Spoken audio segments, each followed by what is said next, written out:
తన చావుకు భార్య, అత్తమామలే కారణమంటూ ఒక వ్యక్తి హుస్సేన్ సాగర్‌లో దూకి ఆత్మహత్య చేసుకున్నాడు. ఈ ఘటన లేక్ పోలీస్ స్టేషన్ పరిధిలో జరిగింది. పోలీసులు చెప్తున్న దాని ప్రకారం మార్కాపురానికి చెందిన సీతారామరెడ్డి, రేణుక దంపతులు బాచుపల్లిలో నివాసం ఉంటున్నారు. ఇద్దరు సాఫ్ట్‌వేర్ ఇంజినీర్లు. గతంలో భార్య రేణుక ఇన్‌స్టాగ్రామ్‌లో పరిచయమైన వ్యక్తితో ఇంట్లో నుంచి వెళ్ళిపోయి కొద్ది రోజుల తర్వాత వచ్చింది.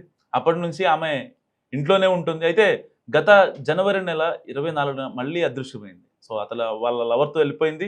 భార్య కనిపించకుండా పోవడంతో ఆమె తల్లిదండ్రులు బాచుపల్లికి వచ్చి ఇక్కడే ఉంటున్నారు.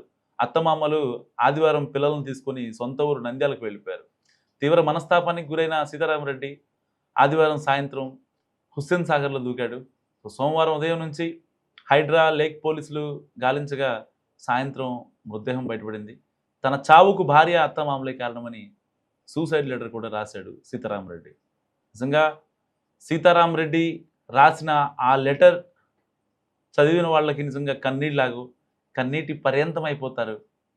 తన భార్యకి ఒకరితో కాదు, ఇద్దరితో కాదు, దాదాపుగా 6 మందితో వివాహిత సంబంధం ఉందని నిర్ధారించుకున్న సీతారామరెడ్డి అనంతలోకాలకు వెళ్ళిపోయాడు.